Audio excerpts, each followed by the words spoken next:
Hello everyone. So in this particular video we are going to discuss about AWS S3 storage classes, and this is very much important from a AWS certification exam perspective.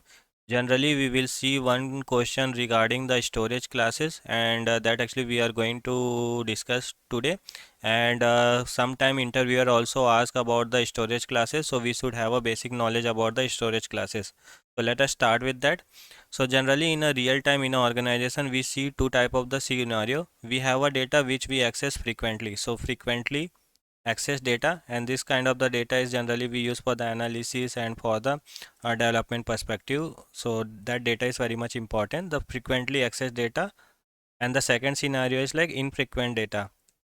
Infrequent data, and this is generally a backup data. So we always want to take a backup of our data, because if any disaster is happening, so we should have a backup of our data, and this kind of the data we generally don't access on a frequent basis.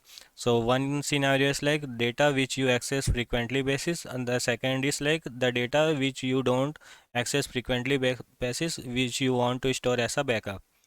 Now if we have a two scenario, then why should I pay a same amount for this two kind of the scenario? So that's why the AWS S3 divided into multiple storage classes, and based on your requirement you can select any storage classes.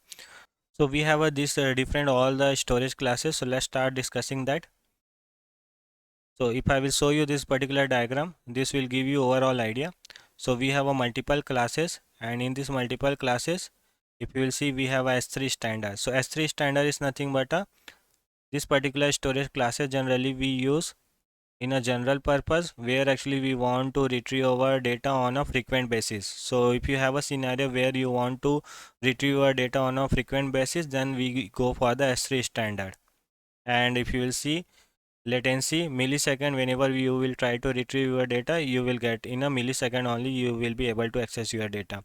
Durability is 99.9%, availability is a 99.9%, and availability zone, it will replicate your data into a multiple availability zone. You can see greater than 3 availability zone, where actually your data will be replicate, so whenever you will try to access, it will always be available. So that is the S3 standard, and this is a costly. This is a costly because latency is low and it is highly available, and this is for the we are accessing on a frequently basis. Now let's discuss the second one, the intelligent tiering one we will discuss at last. Let's discuss the other one, S3 Express 1 zone. So in this case what actually will happen, this is also like a frequently accessed data, but the data will store only in a one availability zone.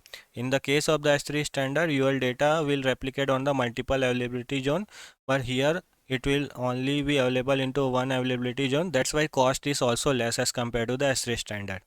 Okay, now let's come to the S3 standard IA. So whenever you will see, IA means infrequent access. So whenever you have a requirement of infrequent access of data, then you can use the S3 standard infrequent access. Now if you will see here, also the availability zone is greater than 3, and it is also available 99.99%, durability also 99.99%, and whenever you will try to access your data in a millisecond also you will get it. So whenever you have a requirement where you don't want to access frequently, then you can go for the S3 standard infrequent access. And the second one is S3 one zone infrequent access. So here your data will be available only in one availability zone, and this will be a less cost as compared to the S3 standard I. Now after that we have a S3 Glacier. So whenever you have a data which you only want for the backup perspective and which you don't want to access on a frequent basis, then you can go for the Glacier. So here also we have a three classes. Now if you will see, the first one, S3 Glacial instant retrieval. So the latency is low, 99.9% you will get whenever you want to access.